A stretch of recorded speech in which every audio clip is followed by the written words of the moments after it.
4টার দিকেই আমার এই মন্দিরে আগুন দিছে। তখন আমার ওই পাশের ঘরের লোক আমাকে 4টার দিকে, উনি সেবার দোকানে যাচ্ছে, উনি উঠে যখন দেখছে উনি আমাকে বলছে যে আপনাদের ঠাকুর ঘরে আগুন দিছে, আপনারা বাইরে। তখন আমরা ঘর থেকে বাইরে যাচ্ছি, আমাদের ঘরের কারেন্টের লাইন যেটা ছিল ওইটা ডিসকানেক্ট করি, ওনারা এখানে পরিকল্পিতভাবে আগুন দিয়েছে। আমরা আসি, পরে জল দিয়ে আগুন এটা নেমেছে। প্রশাসনও ওসি সাহেব আসছে, সিপাহীরা আসছে। সেখানে 4:30টার দিকে সাহেব আসছিল, উদযাপন কমিটির লোকেরা আসছে, মাদুর চেয়ারম্যান 2বার আসছে।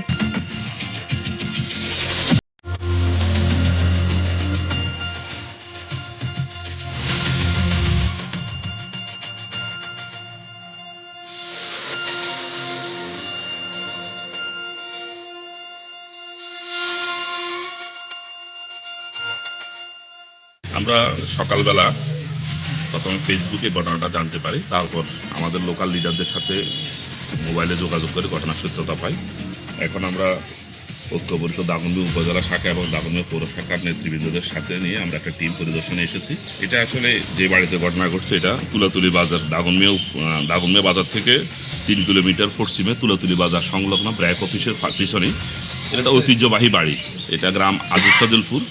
এটা ঐতিহ্যবাহী একটা বাড়ি, এটা একেবারে বহু আমল থেকে এই এলাকার মধ্যে সম্ভ্রান্ত একটা হিন্দু বাড়ি। এখানে আসে ওনাদের যে এটা ধর্মীয় উপাসনা স্থান, একটা মন্দির, রাধা গোবিন্দ মন্দির। ওনারা বাড়িতে ব্যক্তিগতভাবে এটা ওনারা পরিচালনা করে থাকেন।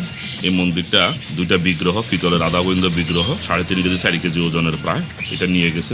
মন্দিরের আরো মূল্যবান সামগ্রীগুলো লুটপাট করে নিয়ে গেছে। এরপরে মন্দিরের ভিতরে থাকা ধর্মীয় গ্রন্থাবলী একসাথ করে সিংহাসনের মধ্যে নিয়ে সবগুলো জ্বালিয়ে পুড়িয়ে দিয়েছে।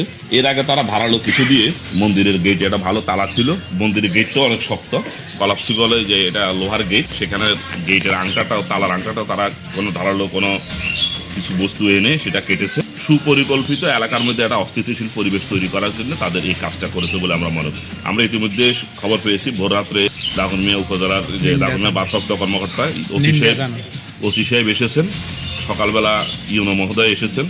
এখন দাগনভূঞা থানা পুলিশের একটা টিম এখানে অবস্থান করতেছেন। আমাদের সাথে এখানে আছেন এই রামনগর ইউনিয়নের একজন দায়িত্বশীল ঐতিহ্যবাহী, এখানে যিনি সবার সাথে সুপরিচিত, ইসমাইল সাহেব, উনি আমাদের সাথে এসেছেন। আমরা এই ঘটনার তীব্র নিন্দা জ্ঞাপন করি, আর আমরা অনতিবিলম্বে এটা রহস্য উদ্ঘাটন করে সুষ্ঠু বিচার প্রার্থনা করি।